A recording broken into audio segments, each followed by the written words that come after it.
Let me turn to a topic that brought me to the floor tonight. I want to speak about a bill that's born from the forward-thinking ideas of our constituents, a bill that will help spur our nation's new energy economy and create jobs. To that end, Mr. President, tomorrow I will introduce the Solar Uniting Neighborhoods Act, or the SUN Act. Last year, I began traveling across Colorado as part of a workforce tour to listen directly to Coloradans and hear their innovative policy ideas to create jobs. These ongoing efforts not only make me proud to be a Coloradan, but they help me identify ways the federal government can help, or in some cases get out of the way, in supporting economic development and investing in Colorado.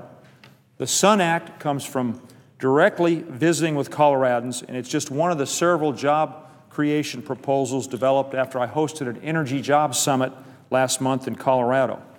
Our summit brought together leading clean energy stakeholders from the worlds of business and public interest and government. Many of our top elected officials were there, including Energy Secretary Stephen Chu, Governor Bill Ritter, Senator Michael Bennet, and Congressman Ed Perlmutter. And they were there to discuss ways to sensibly spur job growth in our emerging clean energy economy. In the coming weeks, I'll be introducing further legislation that was developed in part from the creative ideas that flowed from the Clean Energy Summit. The SUN Act will bring common sense to our tax code, get government out of the way of developing solar energy, and spur job growth in every community across the United States. Americans currently qualify for a 30% federal tax credit for the cost of installing solar panels on their homes.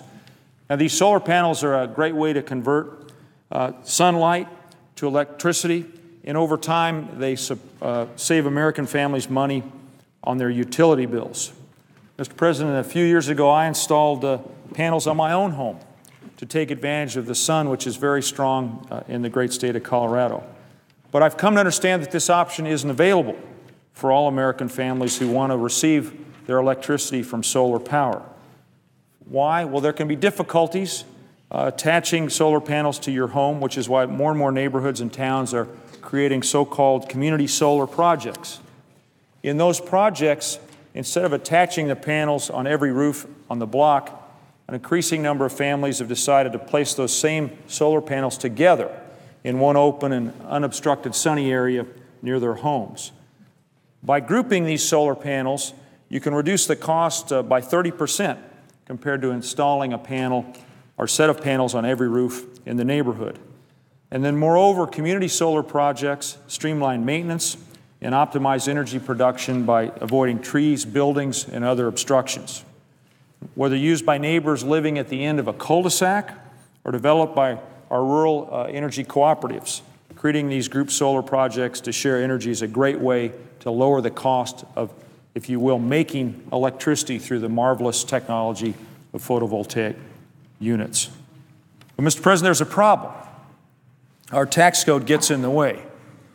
Why? Well, we've seen the federal tax code discourage neighborhood solar projects because it requires the panels to be on your property.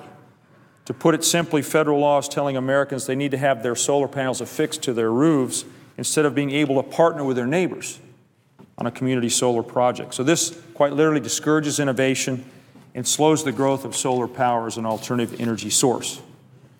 So back to the reason why I'm introducing the SUN Act. It makes a small change in the tax code so that we no longer be constrained in this innovative solar energy opportunity. By eliminating the requirement that the solar panel be on one individual's property, it frees Americans to work together on community projects where each individual can claim a tax credit when part of a shared project. This simple turnkey, it really is a turnkey kind of solution, makes it easier to adopt and use clean, renewable energy. As more and more Americans are realizing weaning ourselves off sources of foreign energy is a bipartisan imperative, no matter what you think about global warming. Back in 2004, Mr. President, Colorado took a big step forward into the emerging clean energy economy when we approved a renewable electricity standard, a so-called RES, and I know the presiding officer understands and supports such a concept. It wasn't an easy transition. There were a lot of skeptics who feared setting a goal for renewable energy would result in job losses. I remember it well. I co-chaired the campaign in the state of Colorado with the Republican Speaker of our state house, Lola Spradley, who's a close friend. She and I toured the state during election season in a bipartisan effort, Mr. President. It was a surprise to a lot of people who thought Republicans and Democrats only fight and disagree. We, in fact, agreed, and we had a wonderful time campaigning together. Well, we passed the RES. Colorado's initiated other efforts as well, and we've easily created over 20,000 jobs. We have the fourth highest concentration of renewable energy and energy research jobs in our country. Estimates are that the solar energy requirement in the RES, because the RES allows for wind, biomass, and other kinds of renewable energies, that the solar energy requirement created over 1,500 jobs. So what does this tell us, Mr. President? It tells us what we already know well, that American capitalism can take the seed of an idea and create positive economic change.